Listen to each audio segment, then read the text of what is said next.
თბილისში, ისანში ყოფილ სამხედრო ჰოსპიტალში მცხოვრები დევნილები და სოციალურად დაუცველი ოჯახები გამოსახლების საფრთხის ქვეშ დგანან. შენობაში, სადაც საცხოვრებლად გაუსაძლისი პირობებია, მრავალშვილიანი და განსაკუთრებული საჭიროების მქონე ადამიანები ცხოვრობენ. მათთვის დევნილთა სამინისტროს მიერ გამოსახლების სანაცვლოდ შეთავაზებული პირობა მიუღებელია. როგორც ცნობილია, სამინისტრო მათ ბინის დასაქირავებლად ყოველთვიურად 300 ლარს გადაუხდის. დევნილები ამბობენ, რომ შენობაში 200-მდე ოჯახი ცხოვრობს.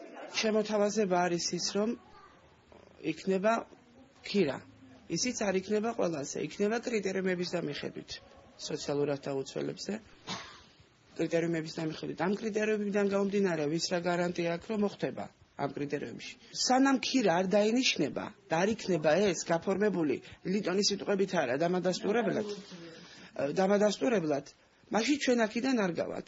ეხლა რომ ჩვენ გავიდეთ ქუჩაში და დაგინიშნავთ ქირას ეს ცუდ დაპირება და არ დანიშნოთ, მაშინ საწავიდეთ.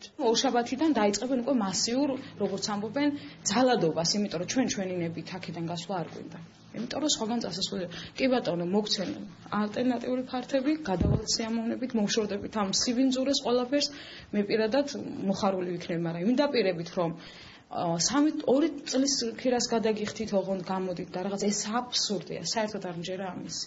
ყოფილი ჰოსპიტალის შენობაში მცხოვრებლებისგან განსხვავებულ ინფორმაციას ავრცელებს ტოლვილთა და განსახლების სამინისტრო. მათი თქმით, შენობაში 130 ოჯახი ცხოვრობს, საიდანაც მხოლოდ 60-ია დევნილი.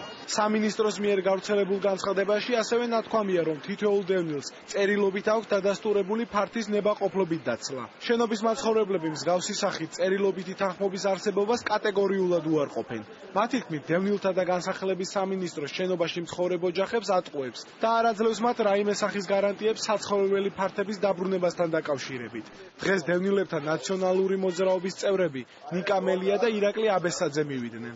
ბატონი სუბარი სამწუხაროდ უპასუხისმგებლო განცხადებას აკეთებს, ელემენტარულად ითვლება, თითქოს აქ 60 ოჯახთან არის შეთანხმება მიღწეული და თანახმანი არიან ისინი, რომ ქირით გავიდნენ ამ ზამთრის თვეებში. ჩვენ აქ ვართ და ვერ ვნახეთ ვერც ერთი ოჯახი, რომელიც თანახმაა, რომ ქირით გავიდეს ამ ზამთრის თვეებში. მნიშვნელოვანია, რომ საჯარო რეესტრში დაურეგისტრირდეს აქ ბაცხოვრო თითოეულ ოჯახს სარგებლობის უფლება და აი ამ ფონზე მოხდეს ამათი ქირით უზრუნველყოფა, ოღონდ ყველაფერი უნდა მოხდეს წინასწარ. მინიმუმ ზამთრის განმავლობაში მათი გამოსახლება არ უნდა მოხდეს, ამავე დროს დაიწყოს პროცედურები, რომ ადამიანებს საკუთრებაში გადაეცეთ ის ფართები, რომლებიც მათ დაკავებული აქვს, რაც ნამდვილად იქნება იმის გარანტია, რომ ეს ადამიანები საცხოვრებლის გარეშე არ დარჩებიან. ამაზე პასუხისმგებლობა უნდა აიღოს როგორც თბილისის მერმა, ისე ტოლვილთა და განსახლების მინისტრმა, ასევე ეკონომიკის სამინისტრომ და მთლიანად ცენტრალურმა მთავრობამ, ვინაიდან სწორედ მათი საკუთრება ეს შენობა და მათ უნდა უზრუნველყონ, რომ ადამიანებს სახელმწიფო შენობებში ჰქონდეთ თავშესაფარი და არ იყვნენ მუდმივი საფრთხის წინაშე, რომ მათ იქიდან გააძევებენ. დევნილების პრობლემებთან დაკავშირებით 2 დღის წინ განცხადება გაავრცელა ადამიანის უფლებების სწავლებისა და მონიტორინგის ცენტრმა. განცხადებაში ნათქვამია, რომ ყოფილი სამხედრო ჰოსპიტალის შენობაში მცხოვრები 200-მდე ოჯახი გამოსახლების საფრთხის ქვეშაა.